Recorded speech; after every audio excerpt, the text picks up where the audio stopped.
I read a post this week that said buying a home is for suckers.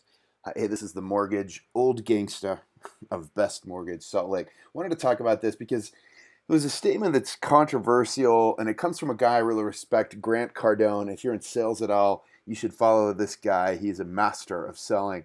But here's what he said: buying a house is for suckers. Should you own a home? Unless you have 20 million bucks in the bank in cash, you have no business buying a home. And I vehemently disagree with Grant. His feeling is a home is not an investment because it does not pay you every month. And just because something isn't a cash flow investment doesn't mean it won't bring great capital gains or great increases in value. So I want to walk through this and maybe talk about his perspective. Again, I have great respect for this guy, but you need to know that his end game in his life is to own something between 20 and 30,000 rental doors, and he does acquire large apartment complexes, and he wants you to rent from him.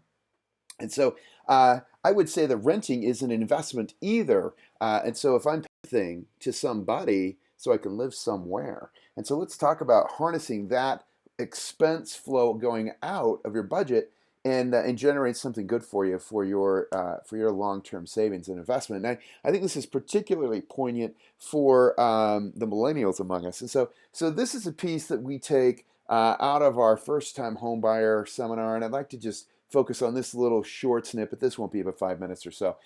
So let's just say, for example, that you utilized leverage to buy a home, and leverage is a concept of taking a little bit of your money and leveraging it using someone else's money to control an investment. So you can gather all of the gains. You also have to shoulder all the losses, and that's what causes problems in stock market accounts. And that's a discussion for another day. But in real estate, leverage can turn out really well. And for you, buying a single family home for you to live in and occupy, well, that's what we're talking about, leverage here. So let's just say, for the sake of round numbers, you're buying a house that's $100,000, and don't scoff at that. There's probably not a lot of $100,000 homes around here.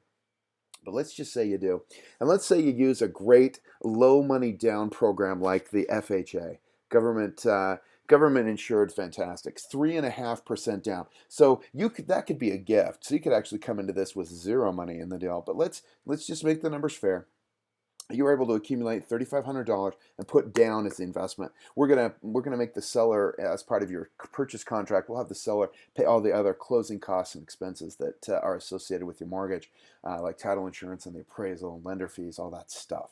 So let's just say that you put down $3,500, and then you own this property for 3 years, and then you sell it for moderate 6% annual gains at 120,000, and that is modest. If we look back over the history of real estate, 6% would be modest. A lot of real estate guys, I think, kind of think they make somewhere between 8 and 10% on their real estate stuff. So let's just say 6%, and that's compounding a year. In 3 years, you're selling that thing for $120,000. Someone's handing you a fistful of hundreds.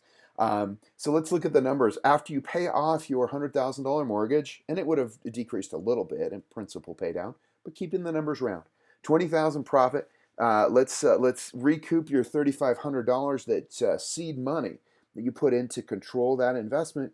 You're left with $16,500. You've almost 5 times your money. And I think if we left your seed capital in there, which is the way they look at tripling or doubling that money is in the equation. But even if we take it out, 4.71 times your money, or almost 5 times it. Now, I don't know where you go and find any investment that's going to give you that kind of return. Not to mention something that's safe as a tangible asset like a home you're going to live in. It's crazy safe. In fact, not crazy safe.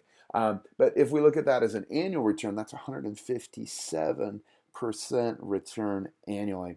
And of course, there's other community benefits to owning homes. What people take care of homes, people put down roots. It's great for the stability of children, and on and on and on. But we're just talking about the investment here.